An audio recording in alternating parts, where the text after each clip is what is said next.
Shields up, Iron Breakers. I haven't fully recovered yet, as you guys can probably tell from my voice, but I did record a special episode of the Third Fleet podcast that will most likely be airing tomorrow, so remember to subscribe just in case YouTube removed your subscription, because unfortunately that's something that YouTube just does now, and hit the bell notification icon to be notified of that. But today, I wanted to talk about something a little bit different. This is a subject that I really don't tackle that often, but I found it very interesting that I've been seeing this specific Jeff Bezos quote that's been making the rounds recently within social media and stuff like that. So I tracked it down to the video where Jeff Bezos actually talks about it, and this is an interview with the New York Times that actually took place in 2024. And there's quite a bit to talk about when it comes to this particular topic, so I think it's going to be an interesting little video. Let's get things started with the Bezos quote first, shall we? Help us with this. You just said you're very involved with it right now. What is it that you're doing at Amazon? AI. AI. Yeah, so I mean there are a few things, but it's 95% AI. And where do you think? It's just so because we are literally working on 1,000 applications internally. So AI, you have to remember, modern AI is a horizontal enabling layer. It can be used to improve everything. It will be in everything.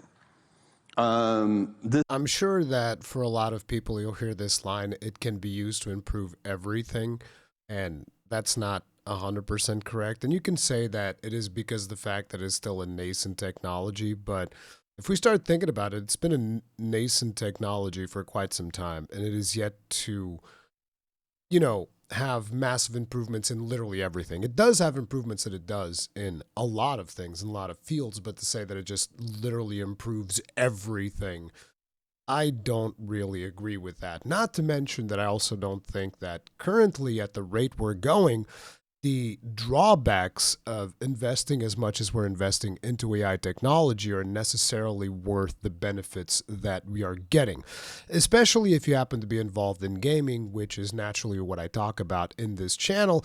And as you guys will see, the impact that the irresponsibility that a lot of these companies are having with AI is actually pretty bad. But anyways, Jeff Bezos, 2024, talking about AI, yada, yada, yada. He goes a little bit further into something that is going to be much more relevant to the topic of this video. This is most like electricity. I went to a brewery in Luxembourg many years ago now. In fact, this trip was one of the little tiny catalysts for the founding of AWS. And the brewery was 300 years old. This company making beer for 300 years. A lot of the oldest companies in the world are breweries, by the way. I don't know why this is. And they were very proud of their history, and they had a museum. And in that museum was an electric power generator, 100 years old. And because when they wanted to improve the efficiency of their brewery with electricity, there was no power grid. So they had to build their own power station. So they made their own electricity. And at that time, that's what everybody did. If a hotel wanted electricity, they had their own electric generator. And I looked at this and I thought, this is what computation is like today. Everybody has their own data center. And that's not. Now, it's important to mention when he says everybody has their own data center, what he means is everybody has their own computer. So he's making the analogy that everyone's personal computer is like a small little personal data center, which if you think about it, kind of makes sense. Just figured I'd kind of like, really clarify that in case somebody's thinking, what the hell does he mean everybody has a data center? Yeah, because like computer is a small unit that, well, small depending on how big a computer is, but small unit that stores your data, therefore a data center. Computation is like today. Everybody has their own data center. And that's not going to last. It makes no sense. You're going to buy compute off the grid. That's AWS. We were doing it internally at Amazon for ourselves, and the APIs were created. That's a very interesting story in its own right. But anyway, this is the important part. He goes on to say that, that's not going to last. You're going to buy compute off the grid. Now, I was thinking about this because, like I said, this is a quote that's been making the rounds, particularly because of the price of computer hardware at this point, and that they're kind of like driving us towards renting our computers as opposed to actually owning them, which if you guys actually follow Gamers Nexus on YouTube, there's a lot of interesting information that they're talking about when it comes to that stuff. Like apparently NZXT was booting up some type of a business model where they were renting PCs, and it was just basically a massive scam because the pricing and because the hardware that they were putting in a package and yada yada yada. But Jeff Bezos is talking about something even more different, which is kind of like the idea of you, instead of having a proper computer at home, you're talking about something that isn't even that new, because we had stuff like this, if I remember correctly, back in the 80s or the 90s or something like that, which was the idea that you had a dumb terminal, which is just kind of like a keyboard, a mouse, and a screen. And then all the compute power would come from like the network, and all you had was like this terminal to throw commands at, and it wasn't actually like a proper computer. That's the idea that he's talking about here. So you'll have like a dumb terminal at home that actually doesn't have any computational power, at least any significant computational power. And then you'll just get computational power from the grid, from the cloud, from all of that stuff, you know. And when it comes to gaming, naturally he's talking about cloud gaming, like stuff that you see now with GeForce Now, the Microsoft Azure Cloud, and a bunch of other cloud services that exist that I don't really engage with because I am not a big fan of cloud gaming. I like owning my own hardware. That's just something that I like. But he makes this, not this distinction, but he makes this comparison to like the power grid, which I find kind of disingenuous, because what exactly does the power grid do? Power grid provides power. It provides power in different like amperages and watts and whatever you want to call it. I'm not an electrician, but basically, there's varying levels of power. I know this because whenever you're negotiating your electrical bill and stuff, you have to say how much charge you're going to need, yada, yada, yada, right?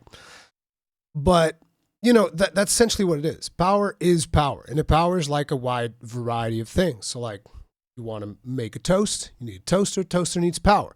You want to bake a cake, you need an oven, oven needs power. But it's the same power. Like maybe more wattage, less wattage, more amperage, less amperage, more volts, less volts, yada, yada, yada. You want to power your computer, you need power. You want to power a light bulb, you need power.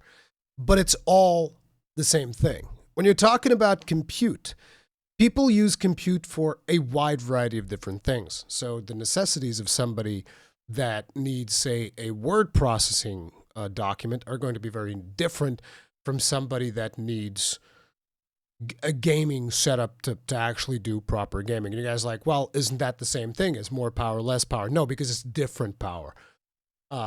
Graphical processing capability is going to be much different than data processing capability and so on and so forth. So for starters, even if you were to bring in compute power from some compute grid, from the cloud, whatever the crap you want to call it, your needs are going to vary far too widely depending on the type of thing that you actually want to do with your computer.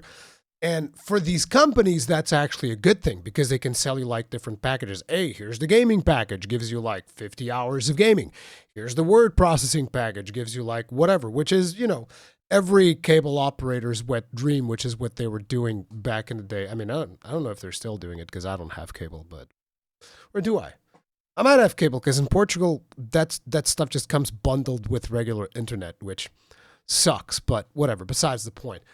But what I'm saying is that compute, your need for what you want to do with a computer or a console or whatever, is going to be very different from supplying power or supplying internet or supplying water.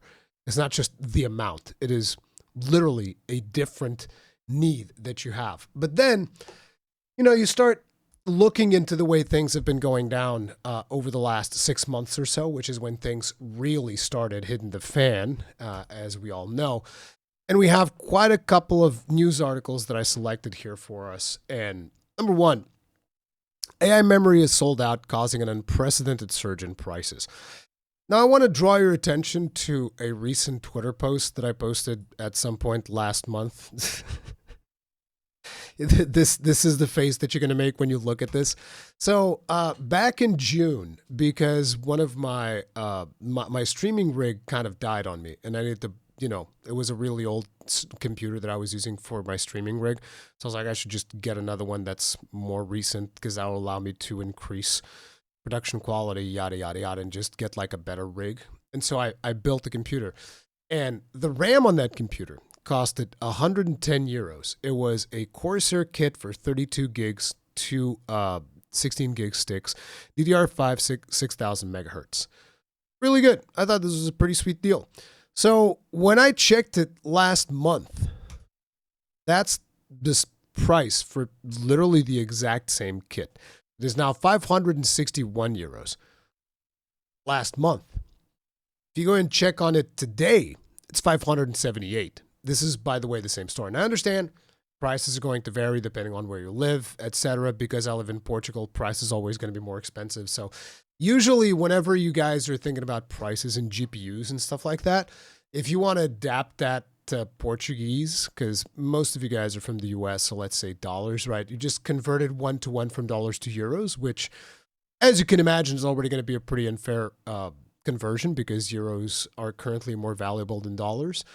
But on top of that, then you add like 200, 300, or maybe even 500, depending on the GPU model that you're talking about, on top of the 1-to-1 conversion.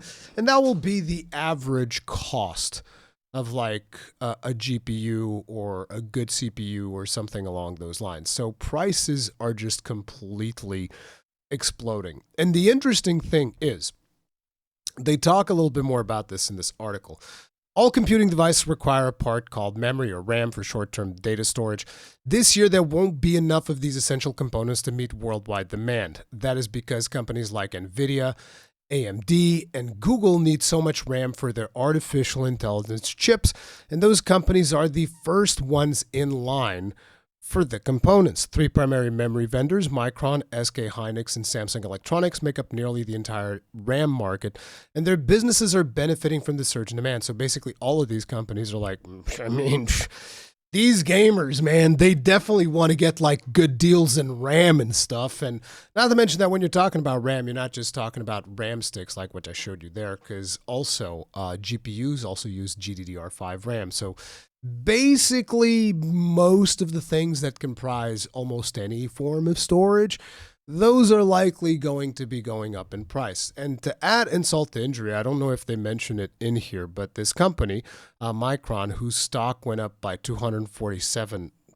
last year. Stonks go up, baby. AI business is great for everybody. Business is a booming. Everything's good.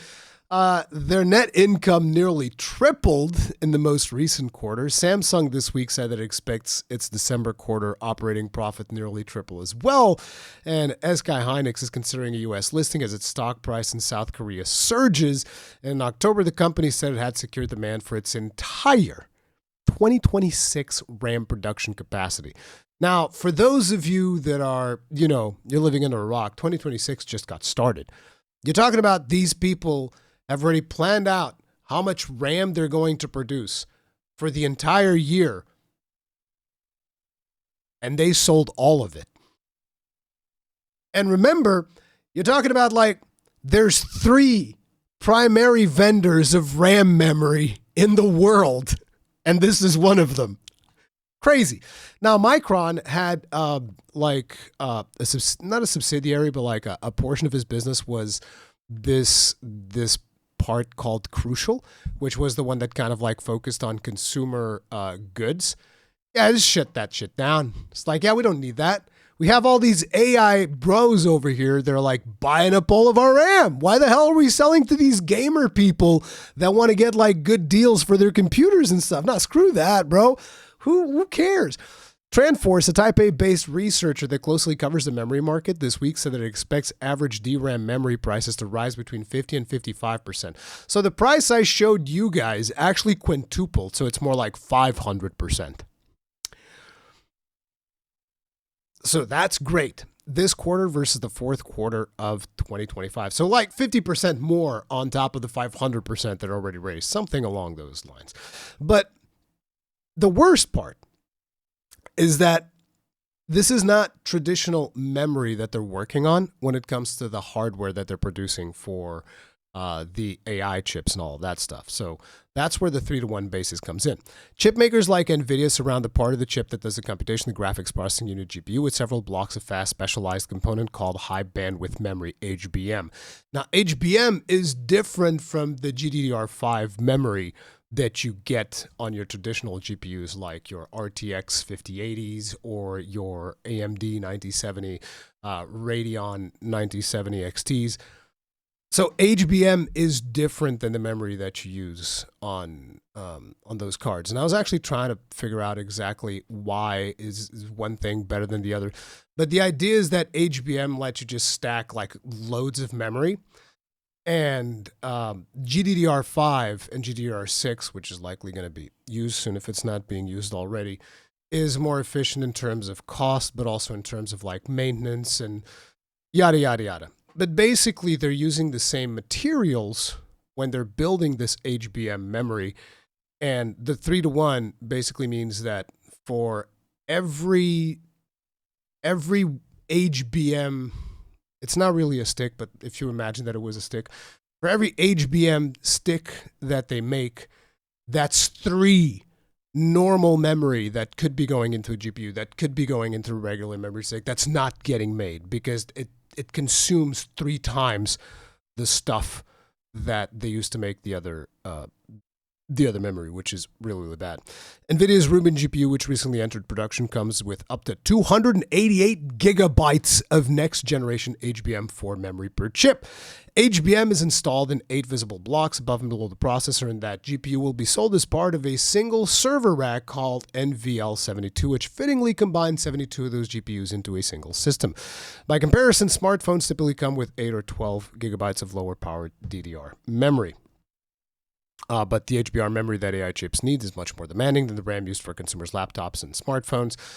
High bandwidth specifications required for AI chips. And the other thing is, like, the manufacturing process, the way in which they make HBM is also harder to manufacture than regular RAM. So if they fuck it up, they fuck up 3 times as much of the materials, which is really, really bad. Like I said here, when Micron makes 1 bit of HBM memory, it has to forego making 3 bits of more conventional memory for other devices, which is really, really bad. And then they also say as we increase HBM supply, it leaves less memory left over for the non-HBM portion of the market because of this 3-to-1 basis.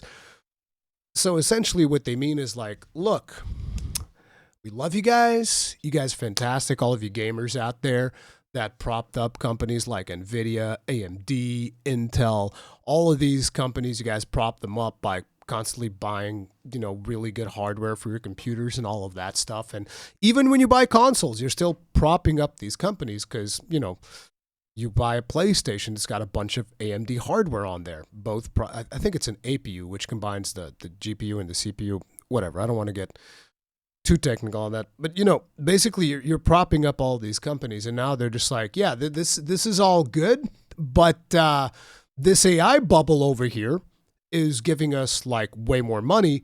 So deuces, you guys can get bent, and we're out here making them fat stacks, as they say.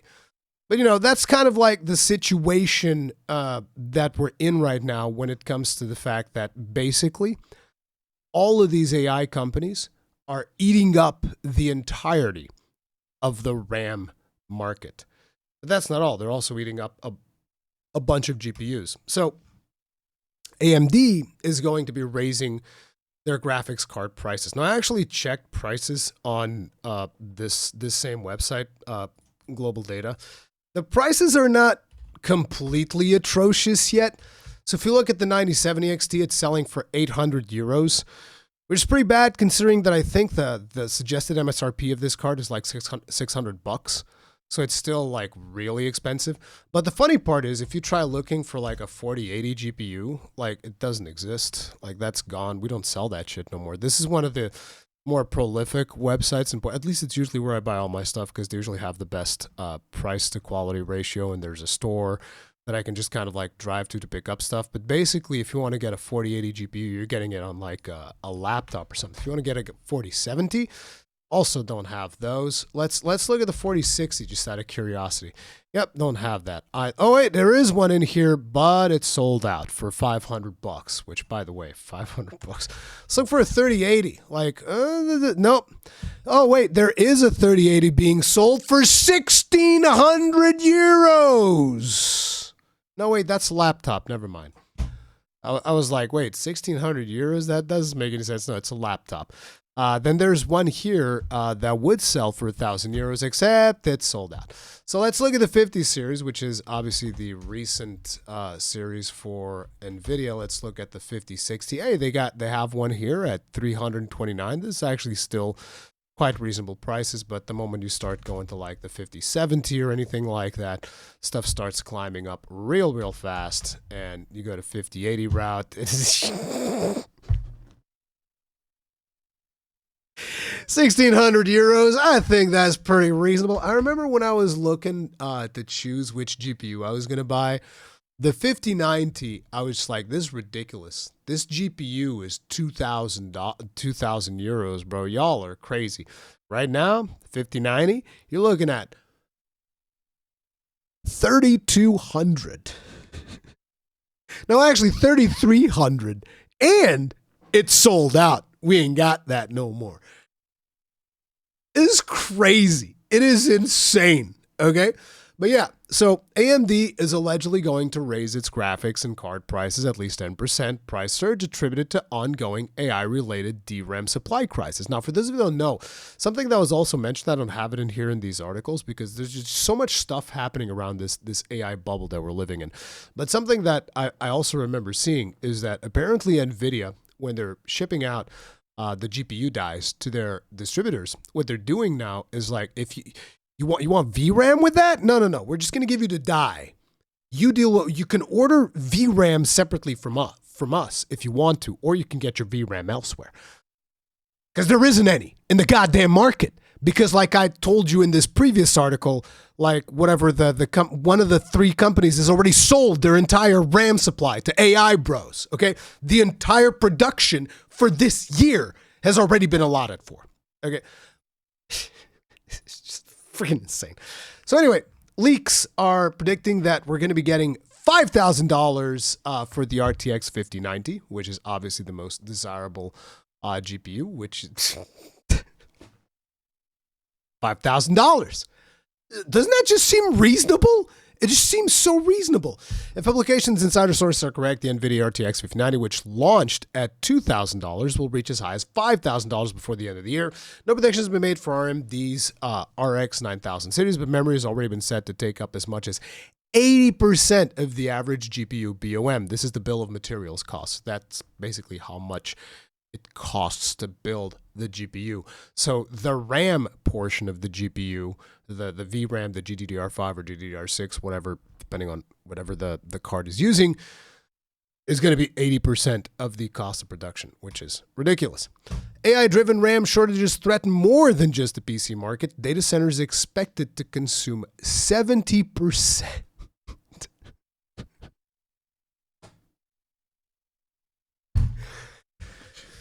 70% of global memory in 2026. There's no limit to how high memory prices will climb in the coming years, and that's bad news for more than just the PC market. Yes, because consoles also use RAM. Consoles, PCs, just about everything uses RAM. And this is going to come into play in interesting ways that I haven't really seen reported yet, but we're going to talk about that when we get closer to the end of the video. But yeah, memory and storage in the forms of both solid-state drives and hard disk drives are experiencing severe drought. Like I told you guys, anything that is used for storage, because again, solid-state drives use technology very similar to RAM sticks. So SSDs are also going to become a problem. It's driven by the winds of what many consider to be the initial phase of the era. It's just the beginning, boys. Don't worry. It's going to get much worse. It's going to be so good. And then we have Nvidia coming in. It's like, hey guys, you know what? We got to think about that their bottom line. Like, we know that we were propped up by gamers. Like I remember every time that I would have like a discussion in social media or something, what I would be talking about in the video about how I would complain about some shortcoming that I would have in my AMD GPU. Like I remember when I think I got the 6900 XT because it was much more cost efficient than buying an RTX GPU. This was actually as the crypto boom was kind of like coming down. When I got the 6900, I was kind of disappointed because I had some encoding issues when it came to recording video and stuff like that. And I remember a bunch of people telling me should have bought Nvidia. And it's like, I find it hilarious how so many of you propped up Nvidia as this fantastic consumer first company that cares about you. Look, they're constantly updating the drivers. They care so much. Nvidia loves me. It's like, look at what Nvidia has to tell you. They're cutting the RTX GPU supply by up to 40% in 2026 due to memory shortages. You guys are like, oh, well, that's not good. Oh, what do you think they're going to be doing? Why do you think they're cutting that by 40%? Oh, I don't know. Let's take a look at the article here. See what the deal is. This is reportedly a strategic decision for Nvidia amid pressure from data center clients sucking up all the hardware.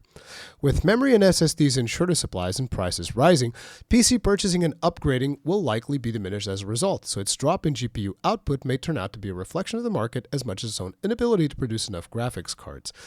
While reports suggest AMD will increase GPU price by 10%, like I already mentioned as well, WCCF Tech reports that Nvidia is attempting to avoid price hikes. Yeah, right, with a 5090.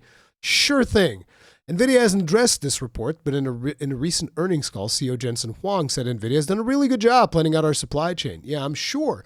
So that you guys can go ahead and channel all of your GPUs into the AI market. The global memory crunch reportedly squeezing Nvidia enough that will reduce production of the RTX 50 series GPUs. Citing the Chinese board, WCCF Tech, citing the Chinese board channel forums, Nvidia could trim Blackwell gaming GPU production by 30 to 40%, which could put a significant strain on your next PC build. So yeah, that is something that you're going to look forward to. But don't worry. If you wanted to get a GPU, Nvidia is going to have you covered, okay? Because Nvidia is looking out for you. They're going to bring back discontinued credits.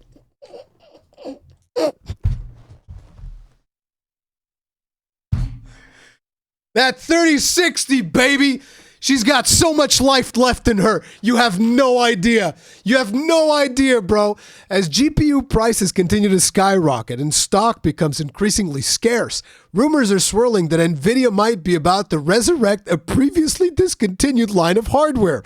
According to WCCF Tech, Nvidia is reportedly on the verge of resuming production on its budget-friendly GeForce RTX 3060 GPUs to combat the ongoing shortage of RAM being caused by an uptick in development.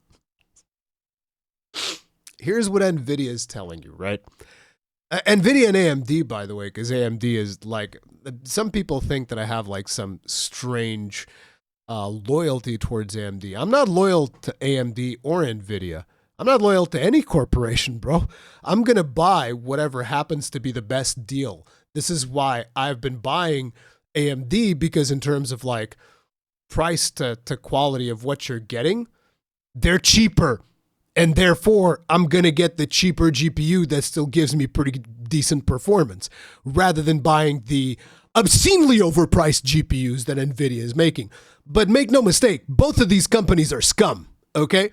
And both of them are currently selling out to your AI overlords who are just basically consuming every possible resource. You guys want to know something funny that I was thinking about earlier today when I was doing the dishes? I was thinking about this. I was like, man, this AI stuff is so stupid. If you think about it in the movies, right?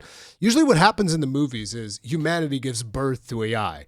What does AI instantly do? It enslaves us and it forces us to do things that we don't want so that it can accrue more resources from us. Usually the AI is the hostile force. Again, this is just like sci-fi, whatever, fiction in movies.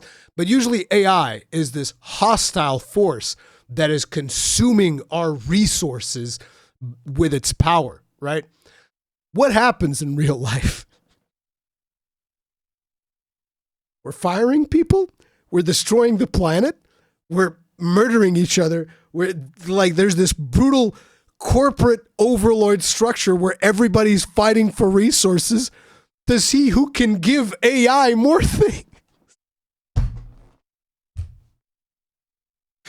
I'm sorry, bro. Like, it's the opposite of movies, right? Where AI just kind of like takes over and gets our resources by force. In real life, it's the other way around. We're kneeling and sucking on AI's dick all day long to give it more. It's like, no, take my it's ridiculous. But anyway, so yeah, if you guys were looking to buy a PC, Nvidia's got your back. They're bringing back the 3060, okay? We're going back to the budget version of the 2 generations old GPU, okay? That's what you can look forward to. The 2 generations old budget edition of a GPU. So, you know, that's always good to know. And basically, this all takes us back to the Jeff Bezos thing. This is why everybody's talking about like this Jeff Bezos quote where you're going to be, you're going to be renting compute from the cloud, which is, it's such a dystopian universe. Like, I don't know about you guys, but I'm 44 years old, and in Portugal, I feel like I've never really had stable internet. Even right now, when I have decent internet, like I have gigabit. I think I might have gigabit.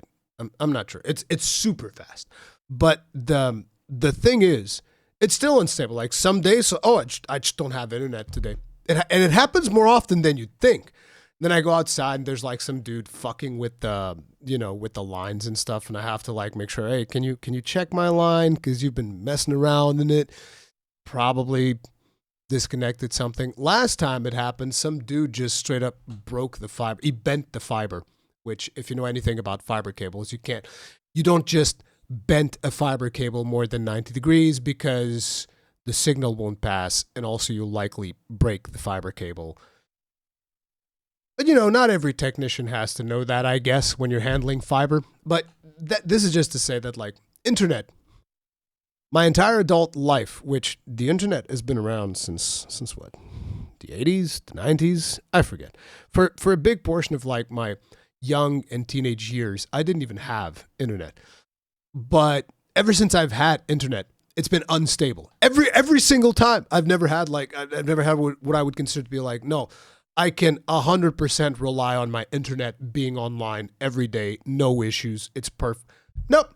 Never happened. So me renting compute power, like Jeff Bezos, you would have to live 10 times. You'd have to live 10 lifetimes. And I will likely still not have the reliability on the network infrastructure where I could reliably get compute power from the cloud. Not to mention all of the other limitations. But this is what they want. This is what they want you to do. But at least just know that there is a glimmer of hope in the horizon. And that glimmer of hope is that apparently OpenAI is going to run out of cash by mid-2027.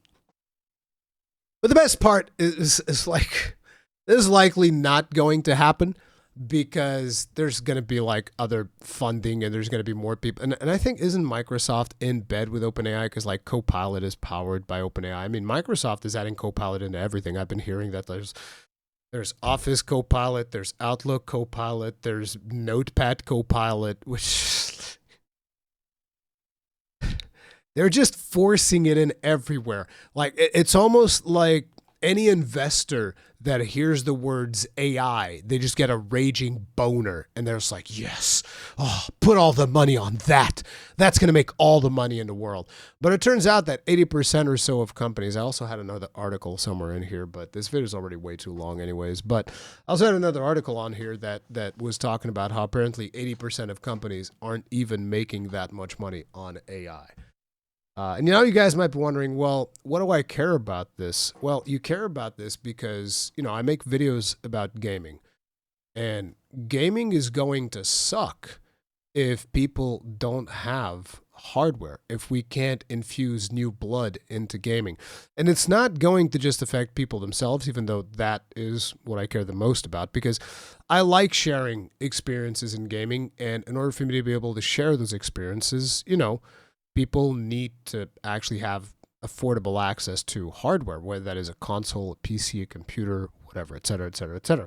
So it's going to be affecting everyone when it comes to the gaming market. You guys are like, well, I have a beefy PC, I'm fine. Okay, what if you have a power surge and one of your components breaks down on your PC? What are you going to do? This is something that happens to me so often because, the Portuguese power grid is a pile of shit. The reason my streaming rig died, like I told you at the beginning of the video, was a power surge. Despite the fact that I have surge protectors on my currents, the power surge spiked so fucking hard, it fried, I think it fried some part in the motherboard because I replaced most of the other stuff and I still couldn't get the goddamn PC to boot. So, yeah.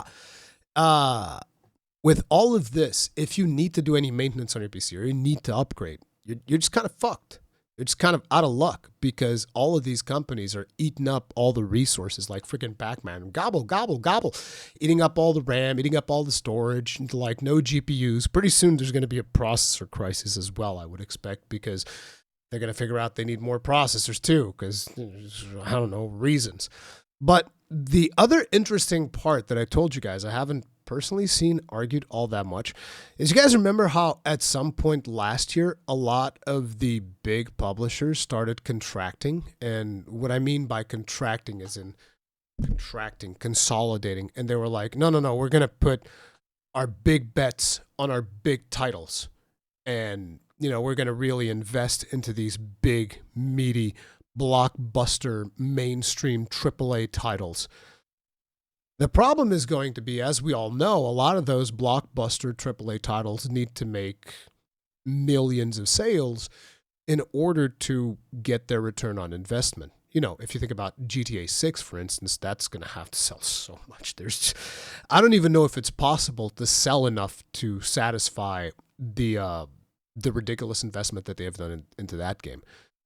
But if the hardware is pricing out, if consumers are getting priced out of hardware, if us gamers are getting priced out of hardware, how are the AAA publishers, who is the audience that is going to be buying these AAA games if they don't have hardware to play them on? Food for thought.